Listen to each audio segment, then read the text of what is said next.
Hello, everybody. My name is Kodai, and welcome to Buried, an interactive story.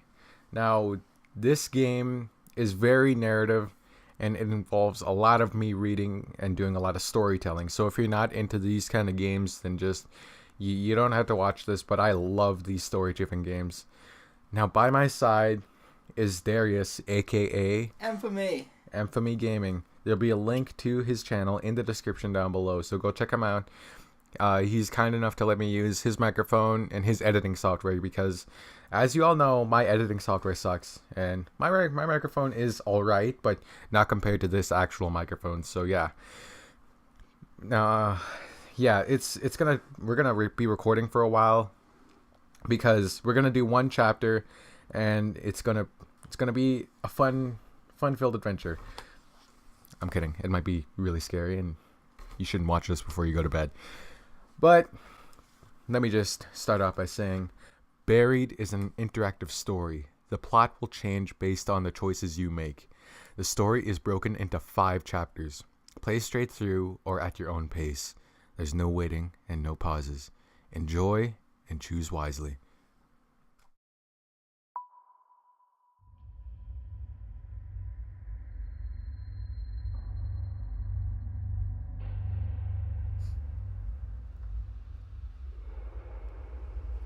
I open my eyes, and the first thing I want to do is scream. I'm flat on my back, and everything seems to hurt. The trees overhead look familiar. It's a clear night sky, almost beautiful, except for the fact that this means I've been out cold for at least 6 hours. But there's something wrong. I don't remember what, but something happened, and my head, my God, my head hurts, and a ringing in my ears. Was there an accident? An explosion, I think. I remember Dennis screaming, but after that, I can't remember.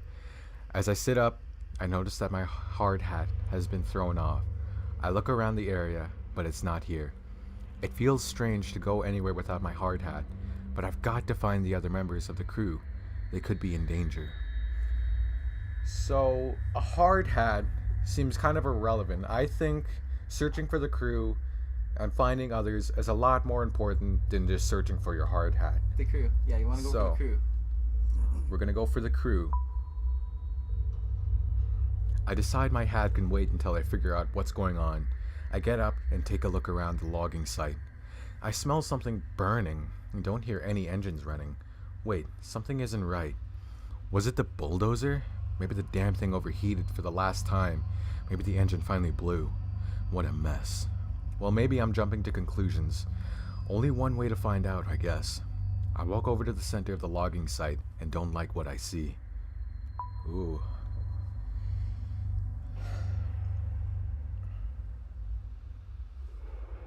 That doesn't look good. That looks terrible. The logging site looks like a bomb was detonated right in the center. I don't know where to start. The one load we had managed to stack on a truck for the day is overturned. The trailer bent and the logs hanging off the back.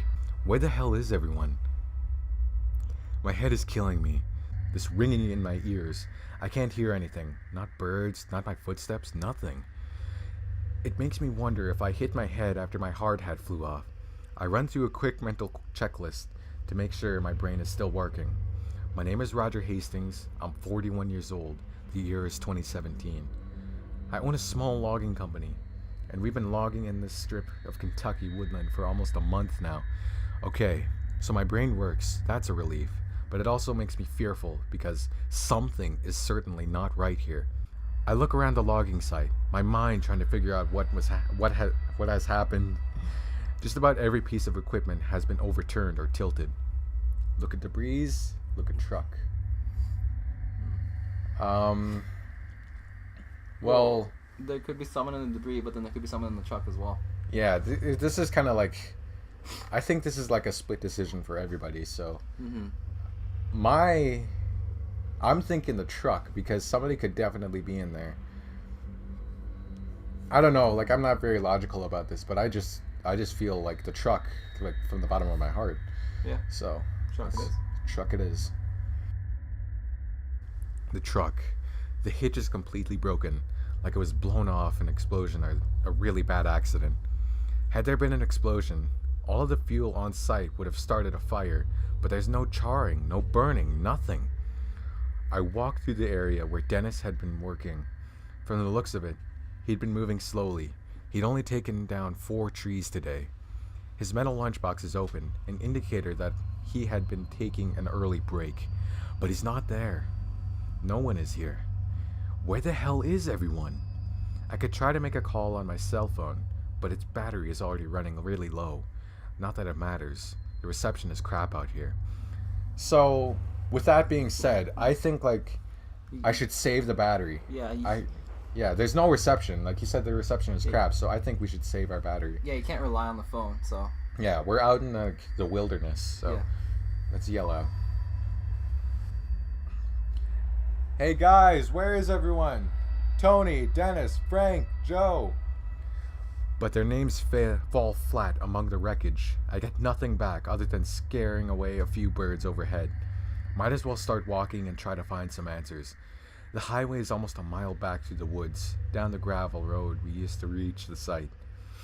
Maybe the crew ran that way for help. But why would they have left me? Were they scared were out of sorts? Maybe I can catch up to them. But with my truck turned over on its side, it looks like I'll be walking. My God, I can't even remember what I was doing before waking up on my back. Wait, what's that? Underneath the bulldozer? Oh my God, it's a leg. It has to be either Tony or Dennis. The dozer looks unstable, like it might roll some more. Might not be safe to get close, but at the same time, I can't just leave him there. So we could go look or stay back. Well, from what he's seeing, it looks like he's dead, so there would be no point in checking, right? Yeah. Like, it's just a leg under debris, so we already know that he's dead, but there could possibly be something on him or something, but maybe maybe he has a phone that we could use that's with a better service provider. Okay. So we're going to take a look. Okay. Hey, I yell. Are you okay? Are you alive? I skip over the stray logs and wrecked equipment to get closer. Seeing the dozer teeter makes me think maybe I should have grabbed my hat. I can see a bit more of the leg. The jeans are soaked in blood. I recognize the work boots. It's clearly Tony. His leg is bent at an impossible angle, nearly crushed flat. The closer I get, the more apparent it becomes that Tony didn't survive. Should we leave the body alone or pull the body out? Well, I don't think that's going to do us any good other than cause some post-traumatic stress. Yeah. So I think we should leave the body alone too. Plus, if there's something in there, if you've been into an accident, you can't touch the body. Yeah. But then again, pulling it out from under debris might. But then again, if something is lodged in his body, you're gonna pull him out, and then it's gonna bleed everywhere. Yeah.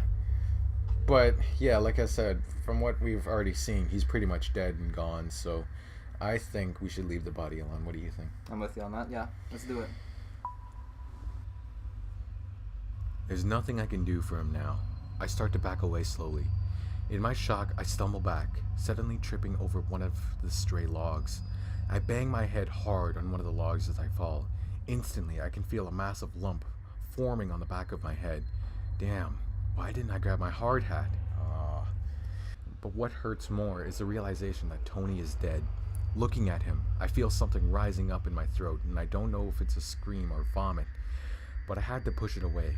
If I lose my cool right now, there are too many questions that will go unanswered. Shit, I can't believe this. Tony, he had 2 boys. He coached his oldest son's baseball team. He was the hardest worker I had and was one of the most honest and reliable men I knew. This isn't right. I can't stay here. I have to find Dennis, Frank, and Joe. I have to find out what happened here. So yeah, this escalated pretty quickly. Very quickly. That was intense. What the hell happened here? I guess we'll figure out later, but should have grabbed the hard hat. That's the main question. What happened here? As I walk through the stacks of logs from the last week or so of work, everything feels frozen. This high-pitched sound in my ears, it's terrible. It keeps happening every few seconds and sounds like it's coming from far away. I can't help but wonder, Is it my ears or is it something else? The silence out here is creepy, and there's a smell, like the atmosphere after a bad summer storm. I might as well admit it. I'm a little scared. Everyone is missing, and it's dead quiet out here, except for the fact of the ringing. There doesn't even seem to be a breeze to rustle the leaves and branches. My right knee hurts like hell. My head was hurting so bad before that I never even noticed the pain in my knee. I must have heard it during the what? Accident? Or wait, is that Dennis?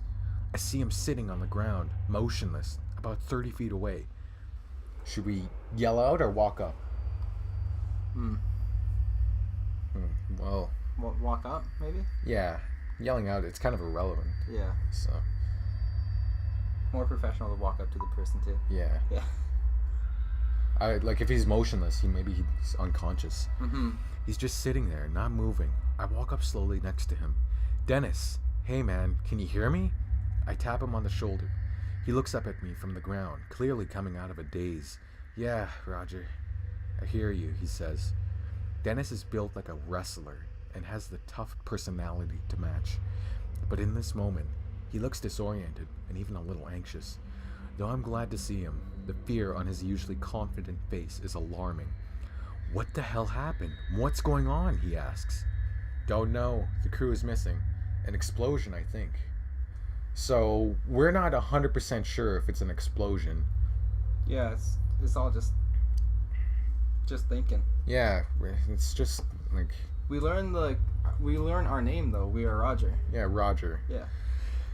So, yeah, we don't really know for sure, but the crew is missing, so... Yeah. Missing? Dennis says. Where do you think they went? I'm not sure, I say, but it has me pretty freaked out. Something's not right here. Still sitting on the ground, he looks around the woods, as if he's just now understanding the severity of the situation. The equipment was overturned, the dozers too, I say, wiping my forehead. You okay? I ask him. Yeah, just shaken up. Me too. This might be the most intimate conversation Dennis and I have ever had. While he and I have always been on good terms, we've never been particularly close. I've always respected him, though. Sure, he's come to work a few times looking like he'd been in a bar fight the night before, but I've also seen him do an enthusiastic impression of a dinosaur as he played with Tony's kids while they waited for their dad to finish up his shift. It's then that it hits me. Dennis and Tony were good friends. I'm not sure I want to rattle him with news of Tony's death right now. Not before we know what's going on. But he has a right to know. So, he's already pretty shaken up. I don't know if we should, but he does have a point. He has the right to know. Yeah, he does. So we could mention Tony is dead, or we could don't mention Tony. So. Yeah, he'd be a lot more shocked, too, finding out on his own, like, just running up to Tony, like, oh my god. And then you'd be like, why didn't you tell me this earlier? Yeah, see. Yeah, so, yeah, he has a right to know, and, yeah, we should just get this over with right now. All signs lead to left. You were upfront with Dennis about Tony. Dennis, eyes fixate on me, startled. He was crushed under the dozer, I say. Dennis pauses for a moment, like he is trying to understand what I said. His eyes narrow and his bottom lip quivers. Shit, he says, and I can tell that he is fighting back tears. He and Tony had been tight, almost like brothers. Hey, he adds quickly, as if trying to escape the reality of Tony's death. Did you see that light? No, I say. What did you see? I don't even know, Roger, he says. It was like this flare of white light. It came right up out of the ground, like an explosion. So there was an explosion, I say. Maybe it was some equipment, or... This was no equipment, Dennis interrupts, agitated. This huge ball of light came right out of the damn ground. What did it look like? Or where did it go? Well, he already explained what it looked like, so I'm thinking, where did it go? Yeah, where did it go? We'll go with that one. It just shot up into the sky until it was out of sight. When? I'm not sure, he answers, but I had finished about 10 trees for the day and was about to top one. That's when it happened. You were almost done with 10 trees, I ask. Yeah, he says, looking at the ground. You know, I wouldn't want to take a lunch break until I was done. And that's when that light blew up. Why? You don't believe me? I believe you. I think you're exaggerating. So, I don't think he's in any situation to be exaggerating. They finished whistling 10 trees today. Okay. All right. So, I would believe him at this point. I'd totally believe him. Because this is a very serious situation. Tony is dead, and the rest of the crew is missing. So I don't think he'd be over exaggerating anything. So I believe him fully. You believe Dennis's story. He saw what he saw, I think to myself. He has no reason to lie about this. My God, are you okay? Yeah, I'm fine, he says. But if I'm being honest, it scared me pretty bad. And if it's all the same to you, I'd like to get the hell out of here. We both stand up and start heading towards the road. It isn't until we start moving that I see Dennis is wounded. His right side is coated in blood, the red seeping through his blue work shirt. There are splatters of it, here and there, but also a very large red splotch that makes me worry. Are you in a lot of pain? How'd you get that injury? Well, there's the explosion, so I think that's pretty irrelevant to ask how. So we need to know his state. Yeah, we need to know. I've been better. I don't know how much longer I can stay on my feet, he says. What happened, I ask. I'm not sure, Dennis replies. I must have gotten thrown or hurt somehow from that light. It's then that I notice the strange ringing noise is still filling the air. Hey, I say, stopping. Do you hear that high-pitched ringing noise every once in a while? Dennis looks scared when I ask him this question, and he just nods. I thought it was just me, he says. He looks out of sorts and uncertain. I've never seen him like this before. It's obvious that he's looking for some reassurance. Even though I'm his boss, there's something very unnerving about this. We'll be okay. It's probably nothing. It's freaking me out. Well, it is pretty freaky, but I don't think we should shock him any more than we already have. So moving towards the panic kind of path doesn't really work. Yeah, we need to stay calm. He deserved to know the truth about Tony, but this is we need to reassure him of something. He needs some reassurance. So we'll be okay. It's probably nothing. Let's be realistic, I tell myself. I might as well try to be empathetic. Out here in the middle of these woods, the ringing could be anything. Maybe a car alarm from the woods or something. Still, even my passive comment seems to have reassured Dennis. He looks a bit calmer, more relaxed. We both start moving forward and don't say another word. Did you try to call Frank? Dennis asks. I know he had his cell on him today. Not yet. Luckily, I still have some battery left. I pull out my cell and call Frank, happy I didn't make that call to Dennis earlier. It rings, but he doesn't pick up. But then I hear his phone go off behind a stack of logs. Oh no. Oh. Dennis and I give each other a look. As the phone goes to voicemail, I hang up, and we walk behind the logs to find Frank's phone on the ground, abandoned. We look around for Frank, but find nothing, not a single trace. It's then that I notice something really odd, a 10-foot wide hole in the ground, right near where the phone was. But there's no stray piles of removed dirt or rocks. It's clean, smoothly dug, cutting into the earth, wide, but only a few feet deep. It looks unnatural, like the ground was just deleted, no shovels or diggers used. Dennis walks over it. This looks like the same kind of hole where I saw the light come from, the ground. He muses to himself. I say nothing. My mind is spinning, but I don't know what to think. We need to get out of here, Dennis mutters. At that moment, that ringing noise carries through the forest again, sending a shiver down my spine. Dennis is right. There's something strange going on, and we might not be safe here. But that ringing sound could be a clue to where the rest of the crew went. No, let's check out that sound. Agreed. Let's get away from here.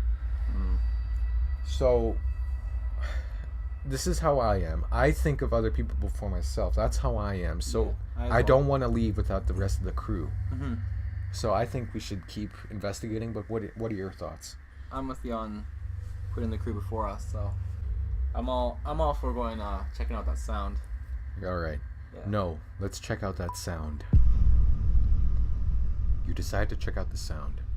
Something's not right, I say, and if there's a mechanical noise like that, you think someone is out here? He asks. Maybe. I think we should at least check it out. They might be able to help. Yeah, you go right ahead, he says with a grin. I'll be here waiting for you. Better hurry, though. Dennis doesn't look like he's in the best shape to be trouncing around the forest, but we need some answers right away, too. Leave Dennis here or bring Dennis with you. Oh, my lord. Oh, Oh.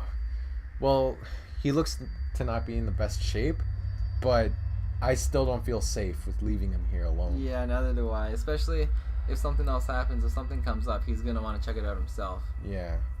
So, yeah, I feel like bringing him with us. Like, even if he's in no state to be, like, trouncing around. He's still, I Like- feel safer with having him with us. Yeah, and Yeah. he, like, if something comes around, he won't be able to defend himself because he can't be trouncing around.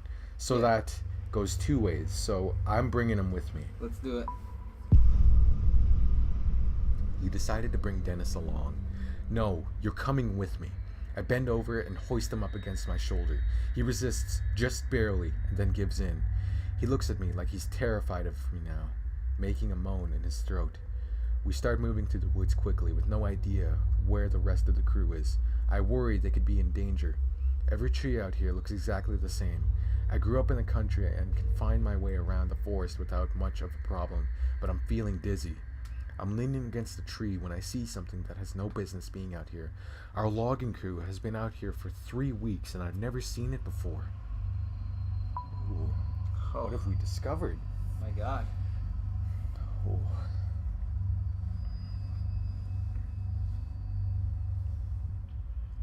It's a small building, sort of like mixture of a shack and a bunker. It looks to be made of concrete, but moss, weeds, and plain old erosion also make it look sort of mystical. It looks like something out of a demented version of a medieval fantasy movie. What the hell is this? Dennis asks. I have no idea. Some old power station? Well, we do have no idea, but speculation? I have no idea how an old power station looks, so I can't really. What are your thoughts on this? A mixture of a shack and a bunker. Yeah. I'm trying to picture that. How would a shack and a bunker look to be made of concrete? I've seen a bunker before, but I never really seen a shack before, so I can't really say much about this. Right. So honestly, I have no idea. Well, if I were in the situation, I just put myself in the situation, I would go, I have no idea, but speculation makes me believe that it's some old power station. All right, so we have a split decision here. What should we do? We should go with some old power station. Right side. Some old power station, huh? All right. Dennis shakes his head. Why would one be way out here? He's right. I can't come up with a legitimate reason for something like this being here. Do you think the others maybe went in here? He asks nervously. Why would they do that? I ask. I don't know, but they aren't out here. If they aren't inside, they're probably dead, like Tony. He looks at the ground as he says this. I want to go inside, not just to find my crew, but also to appease my curiosity. That ringing noise is coming from inside, but something about this place seems incredibly strange, especially located all by itself out here. It simply does not belong. I wonder, do we knock or just go in? Dennis asks. I can tell that he is trying to make a joke, but it falls flat. I'm starting to think his rumor is a defense mechanism for his fear. Or humor, sorry. We both look ahead, take a moment to realize what we are about to do, and start forward. We get no more than 3 feet closer when Dennis wobbles. Are you okay? Reach out and steady him. Well, I think we should reach out and steady him. Because we just sort of like brought him with us, so Yeah, I mean, we kind of like already. just If there's anything to push, we already pushed it. So yeah. yeah. So yeah, I would reach out and steady him. Oh yeah. Words won't really steady him either. I reach out quickly, straining my injured knee. I barely make it in time, grabbing him under his arms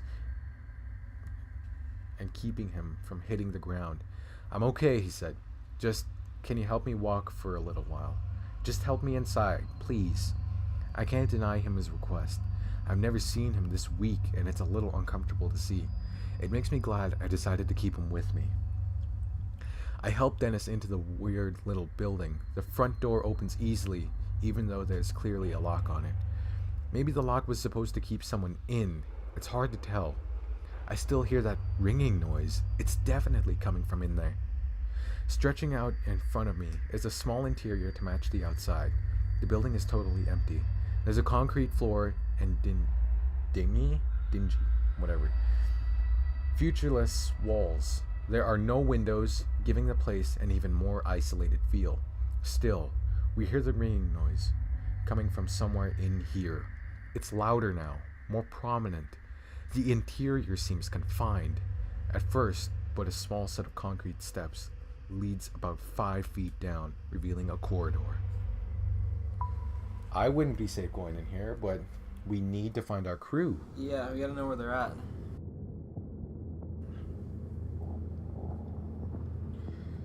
It's a massive corridor. In fact, like I'm in some kind of building underground. It seems to go on forever. This corridor is mostly dark, with emergency lights every 10 feet or so. I assume we're now underground because this corridor extends far beyond the walls of the building we entered. I realize that someone might not appreciate finding us here. Tiptoe quietly or walk quickly? Well, Dennis is in no shape to walk quickly, so Yeah, it benefits us both ways, tiptoeing quietly. tiptoeing it is. I feel like a ghost, like I truly have no business being here. Dennis leans on me for support. We move slowly, our feet not making a sound. If anyone is in here, I want to make sure they don't hear us. We tiptoe forward as softly as we can. As I carry Dennis to the far end of this otherwise featureless place, I see a flight of concrete stairs leading down. I have to set Dennis down on the floor. His weight is killing me. Dennis, are you okay? Stop worrying, man, he says. I'll be okay. I just need a minute to rest. But looking at him, I'm not so sure. I can still hear the ringing noise every so often, coming from somewhere in here. I look ahead at the concrete stairs, pointing towards them so that Dennis sees them. Can you make it down those stairs? I ask. He stands up slowly and is visibly making an effort to not fall back down. Yeah, he says, and sounds a little irritated.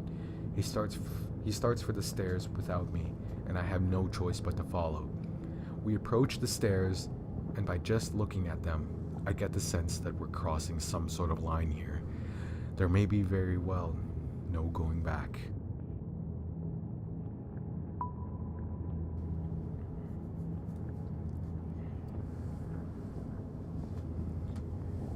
That looks sinister.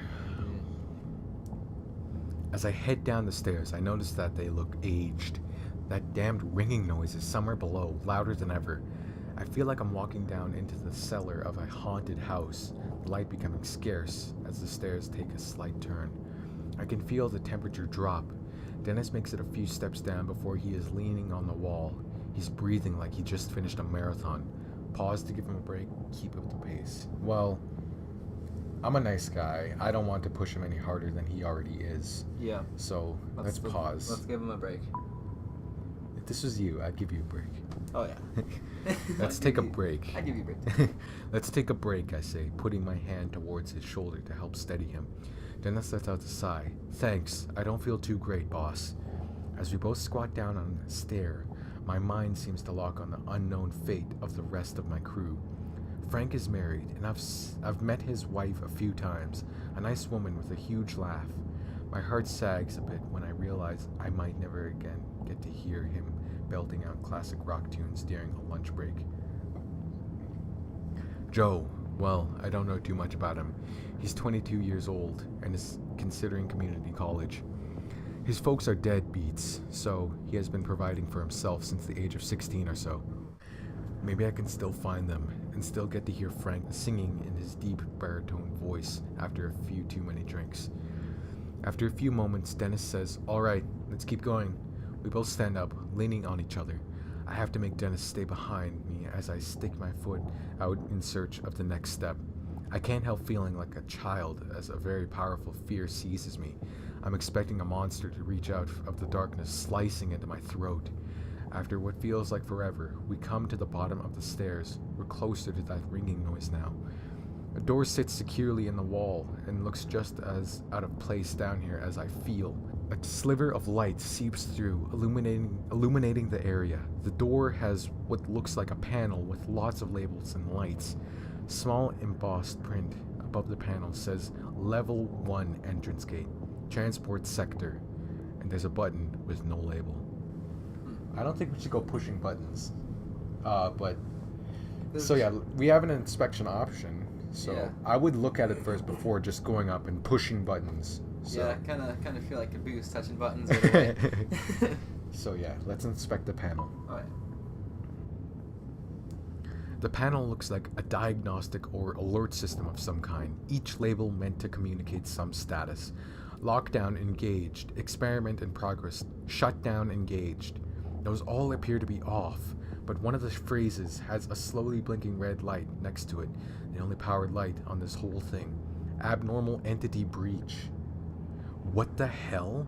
I slowly push the door open when Dennis suddenly steps in front of me, taking the lead. Let's go, he says. I want to find out what the hell this place is. As Dennis walks through, that ringing or beeping or whatever it is gets a little louder. The door closes behind us with a click. I can't help but notice the wobble in Dennis's step as he lets out a grunt. You sure you're healthy enough to keep going, I ask? It doesn't matter. I don't want to be in the woods right now. He seems scared, something I've never seen before. Angry, yes. Upset, yes. But Dennis is never scared. What did you see? What's so dangerous? So, maybe he did see something that he isn't telling us. Might have. Like, what's keeping him away from the woods? What makes him not want to be there? Is it just the whole wreckage? Maybe he doesn't want to look at the wreckage, or is there something more like that? Is there something more? I kind of want to see, like, he said a white, like a bright light, but he might have seen more than that. Yeah. So let's see if he knows anything. All right. What did you see? I don't know what it was, boss. It was like someone had left a radio on, crackling, but we don't know any radios at the site. It was, I don't know. It was like something in the forest was moving. I give him a doubtful look, and he casts his eyes to the ground, frustrated. I know how it sounds, he says, but I know what I felt. It was like walking into a funeral parlor, feeling death and gloom everywhere. I've been so preoccupied with my own fear that I nearly forgot about the ringing noise. It had become just background noise. We take a few more steps, and I can now see where we are. It makes no sense, yet another thing that simply seems out of place. The shapes and muted colors of metal are easy to identify, but it just doesn't belong here. End of chapter 1. Oh my god, this is so fascinating. I'm so enthralled with this. This is gorgeous. Oh man. Like, it's, you can't get a game like this anywhere else. Like, sure, there are a lot of games that depend on like visceral experience, but this is else. Yeah, this is a game changer. I've never seen a game like this before. Okay, hold up. What? It's time to have a cup of Timmy's and call her a day. Alrighty. So yeah, that is the end of chapter 1. And look forward to more of this. There are 5 chapters in total. This took us 36 minutes to complete this one. That is perfect timing. Yeah. But yeah, look forward to more of this. Maybe another one after another one after this. But I want to get this up as soon as I possibly can, because I know a certain someone who loves my voice, and they would love to hear me read them a bedtime story. So thank you, whoever is listening to this, and I will talk to you in the next video. Bye.